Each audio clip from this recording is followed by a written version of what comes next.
सबसे पहले ही यहाँ घर आके मुझे सम्मोहित करके मेरा बलात्कार किया।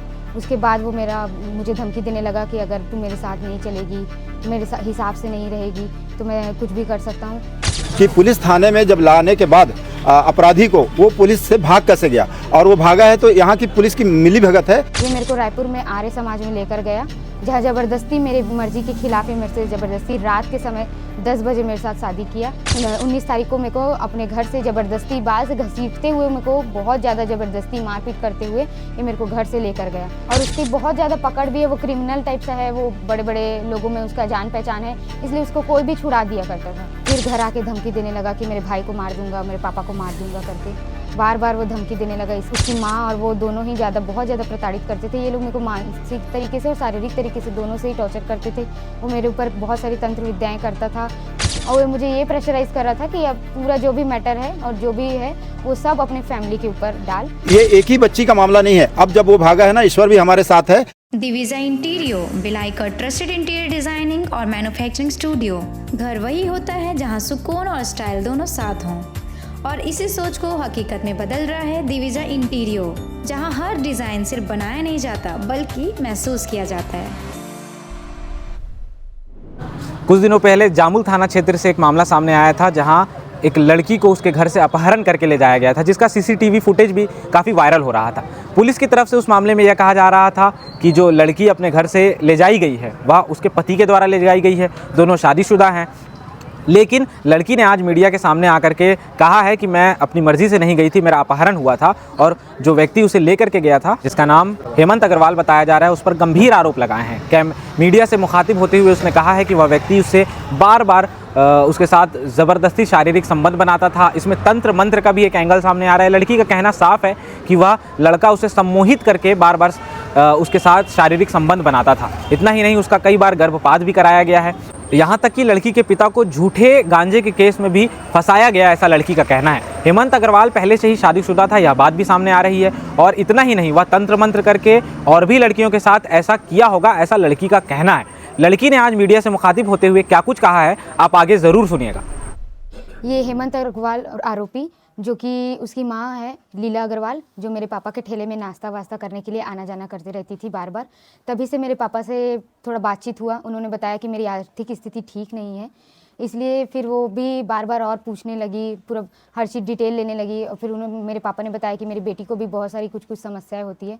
तब उन्होंने बताया कि मेरा बेटा हेमंत अग्रवाल, जो कि तांत्रिक है, झाड़ फूँक करता है, और हम लोग आर्थिक स्थिति में भी आपकी मदद कर देंगे करके वो लोग घर में आना जाना स्टार्ट किए। जब फर्स्ट बार वो हेमंत अग्रवाल अपनी माँ के साथ आया था घर में, तब वो पूरा अच्छे से परिचय बनाने लगा कि आर्थिक स्थिति के बारे में, सब चीज़ के बारे में पूछने लगा कि आप क्या दिक्कत है, क्या चीज़ें हम लोग मदद कर देंगे करके। वैसे ही फिर उसका आना जाना लगा रहा। उसी चक्कर में वो बीच बीच में बार बार आने जाने लगा। तभी वो सबसे पहले ही यहाँ घर आके मुझे सम्मोहित करके मेरा बलात्कार किया। उसके बाद वो मुझे धमकी देने लगा कि अगर तू मेरे साथ नहीं चलेगी, मेरे हिसाब से नहीं रहेगी, तो मैं कुछ भी कर सकता हूँ। इसलिए बार बार आके मेरे को बलात्कार करता रहा। उसके बाद ये इसकी माँ और दोनों मिलके बोले कि हम लोग आपको पढ़ाएंगे लिखाएंगे, आपके पापा की स्थिति ठीक नहीं है, तो आप हम लोग के साथ चलिए रायपुर करके। तो ये लोग मेरे को रायपुर लेके गए। वहाँ पे मेरे को कोई पढ़ाया लिखाया नहीं गया, ज़बरदस्ती एक घर में रखा गया। मारपीट, गाली गलौज, मेरे साथ बहुत बड़ा अपराध किया। बहुत ज़्यादा मेरे को दबाव देता था, मुझे घर नहीं जाने देता था, मुझे फ़ोन में बात भी नहीं करने देता था। उसके बाद मैं बहुत दिन तक प्रताड़ित होने के बाद अपने से भागकर मैं फिर से अपने घर आई। मैं अपने घर में सबको बताई कि मेरे साथ ये सब हो रहा है करके। सब चीज़ होने के बाद फिर वो घर आके धमकी देने लगा कि मेरे भाई को मार दूंगा, मेरे पापा को मार दूंगा करके बार बार वो धमकी देने लगा। इसी डर से फिर हम लोग सब लोग बहुत ज़्यादा डर गए थे। उसके बाद वो फिर मेरे को ज़बरदस्ती करके अपने रायपुर लेके चला गया था। वहाँ पे ये मेरे को रायपुर में आर्य समाज में लेकर गया, जहाँ ज़बरदस्ती मेरी मर्जी के खिलाफ ही मेरे से ज़बरदस्ती रात के समय 10 बजे मेरे साथ शादी किया, जो कि मान्यता में नहीं होता है, फिर भी ये किया। उसके बाद मैं फिर भी डर के मारे फिर मैं पुलिस थाना में, जामुल थाना में कंप्लेन करी कि मैं अपनी मर्ज़ी से नहीं गई हूँ। तो फिर वो लोग मेरे को सहायता दिए, लेकिन उसके खिलाफ़ कोई कंप्लेन नहीं हुआ, कुछ नहीं हुआ, इसलिए वो फिर से फरार ही रहा। उसके बाद फिर मेरे घर आके धमकी वमकी देने लगा, जान से मारने की धमकी देने लगा था। तो मेरे को मजबूरन उसके साथ सब डर गए थे परिवार वाले, इसलिए जब सब डर के मारे ही मेरे को फिर से भेजा गया उसके साथ में। तब उसकी माँ, उसका बेटा जो कि शादीशुदा पहले से था, जो कि हम लोग को पता नहीं था कि ये शादीशुदा है और इसका एक बेटा है और उसकी पहली बीवी से उसका तलाक भी नहीं हुआ है, फिर भी ज़बरदस्ती ये मेरे को लेकर गया। वहाँ भी मेरे को उसकी माँ और वो दोनों ही बहुत ज़्यादा प्रताड़ित करते थे। ये लोग मेरे को मानसिक तरीके से और शारीरिक तरीके से दोनों से ही टॉर्चर करते थे। वो मेरे ऊपर बहुत सारी तंत्र विद्याएँ करता था, जिसकी वजह से फिर वो अपना जो मर्जी चाहे वो अपना कर लेता था।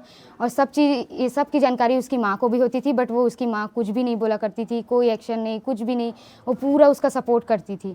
मैं 2 बार भाग कर आई, दोनों बार मुझे ज़बरदस्ती डरा धमका के लेकर गया।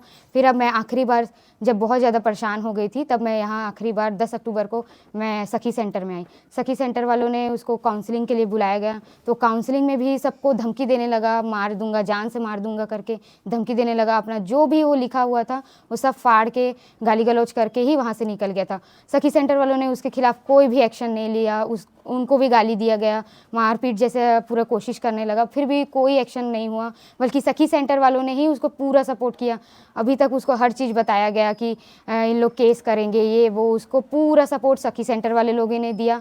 और हर चीज़ उन लोग मेरे को ही मतलब दबाव डाल रहे थे कि आप इसके साथ 1 हफ्ते के लिए जाइए, सबूत इकट्ठा कीजिए। मैं मना करती रही कि अगर मैं जाऊंगी तो मुझे जान से मार देगा, फिर भी उन लोग दबाव बनाते ही रहे कि आपको जाना ही पड़ेगा करके।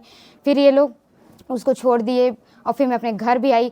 तो ये कुछ दिन बाद मेरे पापा के ठेले में, जो सेक्टर 6 में नाश्ता ठेला लगाते हैं, वो गए नहीं थे, उससे पहले ही उनके ठेले में किसी ने गांजा वांजा रख कर उनको फंसाने की कोशिश की गई। उनको पूरा थाना वाना लेकर जाया गया। जब पूछा गया कि किसने रखा है, मेरे पापा ने शक भी बताया कि ये हेमंत अग्रवाल के, उसके ऊपर भी कोई कार्रवाई नहीं की गई, ना उसे फ़ोन करके बुलाया गया, ना उसके बारे में कोई पूछा गया, कोई भी उसको कुछ भी चीज़ के लिए उसके खिलाफ कार्रवाई नहीं की गई।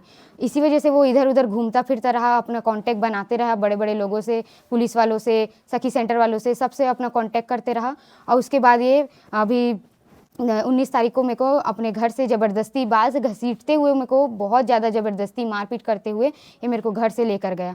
और ये मेरे को घर से भी लेकर के यहाँ वहाँ घुमाते रहा और फिर मेरे को बहुत मारपीट भी किया। वो जब मेरे साथ में रहता था तो वो लोग ज़बरदस्ती मेरे पे तंत्र विद्या करते थे। तब मेरे पीरियड्स वगैरह नहीं आते थे, तब मुझे पता चलता था कि मतलब मेरा हो चुका है घर। तब वो गर्भपात भी वही करवाता था ज़बरदस्ती से। हॉस्पिटल में ले गए थे किसी? नहीं, हॉस्पिटल में वो खुद ही मेडिकल से दवाई ला करके खिलाया करता था। एक बात सामने और आई थी कि आपकी कुछ अश्लील वीडियो और फोटो। जी, वो धमकाने के लिए मेरे को रखा रहता था कि अगर आप मेरा बात नहीं मानोगी या अगर आप अपने घर चले जाओगी तो मैं तुमको वायरल कर दूंगा करके। अभी थाने से जब फोन किया गया था लास्ट टाइम आपको, तो आपने कहा था, बता रहे हैं मर्जी से गई थी आप? जी नहीं, मैं मर्जी से नहीं गई थी। वो पूरा मुझे दबा धमका के बहुत ज़्यादा जान से मारने की धमकी देकर ही, घसीटते हुए ही लेकर गया अभी था। जब आपको लेकर गया था तो ये बात सामने में आई है कि अभी जी आपके साथ मारपीट भी उसने किया है? जी, उसने मारपीट पूरा किया है, बहुत गाली गलौज किया है। ये मेरे को जब यहाँ से ले जाते हुए भी मेरे को बहुत ज़्यादा मारा पीटा है। क्या कह रहा था? वो कह रहा था कि तू मेरे खिलाफ इतना सब कुछ करी है, मेरे साथ चल, नहीं तो मैं तेरे जान से मार दूंगा, तेरे पापा, तेरे भाई, फैमिली को सबको मार दूंगा करके जान से मारने की धमकी ही दे रहा था। अगर ये मेरे को दंतेवाड़ा साइड, पता नहीं वहीं जगह दूर इधर उधर बस घुमा ही रहा था। जाने की बात आई? जी, कोंडागांव साइड, दंतेवाड़ा साइड, ये वहीं तरफ बस घुमा रहा था, कहीं स्टे नहीं करवाया था। जब उसको पता चला कि कोई वीडियो आ गई है, तब वो मुझे और बौखला के मारना पीटना स्टार्ट किया, गाली गलौज करना स्टार्ट कर दिया था। और वो मुझे ये प्रेशराइज़ कर रहा था कि अब पूरा जो भी मैटर है और जो भी है वो सब अपने फैमिली के ऊपर डाल, कि उन लोगों के भड़कावे पे तू मेरे से दूर हो रही है करके। शादी आप लोगों ने कहाँ की थी? शादी की बात सामने, शादी उसने आवेदन दिया कि मेरी पत्नी है तो आपने जी, शादी वो मेरे को आर्य समाज में 10 बजे रात को ज़बरदस्ती किया था। तब मैं उस समय 19 साल की ही थी और मैं वो एक वकील मैडम के साथ थी, तो मैं उनको भी बहुत गुजारिश की कि मेरे को किडनैप कर लेकर आया है, बट फिर भी वो नहीं माना, वो ज़बरदस्ती ही किया। कौन से आर्य समाज में शादी की? वो रायपुर के कोई आर्य समाज में मंदिर था वो। क्या वो वकील का नाम जानते हैं क्या? जी नहीं, मैं वकील का नाम नहीं जानती। रायपुर की थी वो? जी। ये कहाँ से आप आए हो कि कौन बराबर पुलिस बराबर करके लेके आई थी आपको? सर मेरे को पुलिस ही लेकर आई थी। कहाँ से लेके आए थे? ये रायपुर से। अब तक की पुलिस कार्रवाई के बारे में क्या कहना चाहेंगे आप? अब तक तो उन लोगों ने एसपी सर ने ही बस सपोर्ट किया, बाकी तो हम लोग सब जगह जहाँ कंप्लेन हमारा गया है वहाँ कहीं से भी सपोर्ट नहीं मिला था। इस बार लेकिन आपको पुलिस लेकर के आई? जी, अभी इस बार सपोर्ट हुआ है, आप लोगों का वीडियो की वजह से ही वो लोग सपोर्ट पे किए हैं, वरना मेरा कहीं पे भी मतलब कोई कार्रवाई हो ही नहीं रहा था। अभी कहाँ है हेमंत अग्रवाल? अभी कहाँ है वो मुझे पता नहीं है। जब आपको पुलिस लेकर गए तो उस समय हेमंत अग्रवाल नहीं था क्या? उस समय उसको लेकर गए, लेकिन उसके बाद मुझे अलग कर दिया गया। मैं न्यायालय में मुझे भेजा गया, तो मुझे पता नहीं है कि वो कहाँ है करके। इसमें 2 पुलिसकर्मियों को सहयोग बता रहे हैं कि जी जी, क्या है उसका कुछ नाम? वो उनका नाम तो नहीं मालूम, बट वो साथ में थे और वो उसी के साथ में थे। मुझे दूसरे लोगों ने लेकर गया था न्यायालय। अब उसके बाद क्या हुआ नहीं, वो सब तो मुझे नहीं पता। कुछ दिन पहले जो गांजा रखने का जो बात आ जी जी जी, उसी का हाथ है क्या उसमें जो गिरफ्तार? हाथ तो उसी का ही है, क्योंकि पहले भी ये सब वो बातें करता था और पहले भी शायद वो कर चुका है, तो हो सकता है उसी का ही हाथ है। क्या मानते हैं जिस दिन आपका अपहरण हुआ, अगर पुलिस त्वरित कार्रवाई करती, जल्दी आपको ले जाते? जी जी, अगर तुरंत कार्रवाई होती तो उसके खिलाफ भी उसको पकड़ा जाता, तो शायद ये सब कांड वो नहीं कर पाता। वो उसके खिलाफ कोई कार्रवाई ही नहीं हो रही थी, इसलिए वो गांजा केस में फंसा रहा था। उसके बाद वो मेरे को ज़बरदस्ती सखी सेंटर वालों के माध्यम से ज़बरदस्ती ले जाने के लिए, वहाँ पे भी वो पैसा वैसा खिला करके ले जाने का कोशिश किया था, लेकिन मैं वहाँ नहीं गई थी, इसलिए वो घर में आके मुझे ज़बरदस्ती उठा कर ले गए। और भी लड़कियों को ऐसे फंसाया। जी जी, उसके बैग से, वो अब तांत्रिक विद्या करता था, तो उसके बैग से बहुत सारे फोटोज़ थे उसके लड़कियों की। वो पहले भी बहुत सारी लड़कियों को ऐसे ला करके रखा भी है। उसकी पहली पत्नी से कैसे आपका संपर्क हुआ था? पहली पत्नी के बारे में बस मैं जानती हूँ ना, मैं उसको देखी नहीं हूँ। उसने बाद में ही बताया, शादी वादी करने के बाद ही बताया कि मेरी एक पत्नी है, मेरा एक बेटा है, और उससे उसका तलाक भी नहीं हुआ है। आपको आपने अपने आवेदन लिखा था कि पहली पत्नी के सहयोग से आप पहले भाग के इधर तक पहुंची। जी, मैं उससे एक बार बात करी थी, तो उन्होंने बताया था कि मैं कुछ भी इस मामले में नहीं कर सकती हूँ, क्योंकि वो पहले मुझे भी मारता पीटता था, सेम यही चीज़ किया था। आप अपने बचाव के लिए आप जो कर सकते हैं तो आप कर लीजिए करके। और बताएंगे, आप इतने साल से वहाँ पे थी, इसके पहले आपका परिवार है, आप पुलिस के पास क्यों नहीं गए? इतना सही क्यों हुआ? मैं जामुल थाना में गई थी, उसके खिलाफ कोई भी कंप्लेन नहीं हुआ, उसके वैसे ही छोड़ दिया गया था।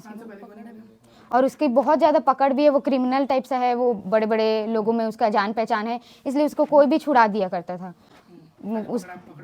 वो उसको नहीं, कंप्लेन उसके खिलाफ नहीं हुआ था, उसको वो लाए थे, पकड़े थे, लेकिन वो शाम तक अपने कॉन्टेक्ट्स के जरिए वो निकल गया था। पुलिस आपको भी लाई, आपका बयान ली है? जी, बयान ली है। मैं आभारी हूं अभी पुलिस प्रशासन का कि उन्होंने इस मामले को, जब मैंने उठाया, जब इनकी रिपोर्ट भी नहीं लिखाई जा रही थी, तब इनकी रिपोर्ट लिखाई गई। और हम शुरू दिन से कह रहे हैं कि ये अपहरण है, जिस तरीके से वीडियो जारी हुआ था।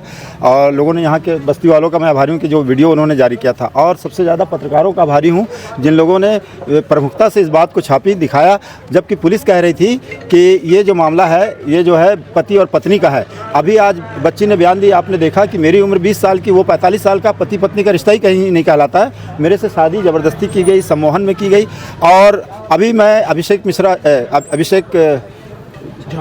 झा जी का इसलिए आभारी हूं कि उन्होंने त्वरित गति से इसका को अंजाम दिया। और लेकिन मैं इसके खिलाफ भी हूं कि पुलिस थाने में जब लाने के बाद अपराधी को, वो पुलिस से भाग कैसे गया। और वो भागा है तो यहाँ की पुलिस की मिली भगत है, और जिनकी मिली भगत है उसको अगर आप जांच करते हैं तो निश्चित रूप से जांच में पाया जाएगा कि कुछ पुलिस वाले उसका साथ दे रहे थे। आज से नहीं, 2 साल से, 1.5 साल से साथ दे रहे थे, जिसके कारण जो है उसके ऊपर कार्रवाई नहीं हो रही थी। लेकिन आज कार्रवाई हुई है। जिला प्रशासन का मैं धन्यवाद देता हूँ, स्थानीय प्रशासन का मैं धन्यवाद देता हूँ कि उन लोगों ने त्वरित गति से कार्रवाई किया। लेकिन जिस तरीके से हम पहले से मांग कर रहे हैं, वो मांग हमारी पूरी होनी चाहिए। ये फर्जी शादी है, ये फर्जी गांजा का केस उसके पिता के ऊपर लगाया गया है, ये फर्जी तरीके से जो है इनके परिवार को फंसाया गया है। और ये एक ही बच्ची का मामला नहीं है। अब जब वो भागा है ना, ईश्वर भी हमारे साथ है, तो कई लोग सामने आएंगे और सामने आके बयान देंगे कि हमारे साथ भी ऐसी घटना हुई है।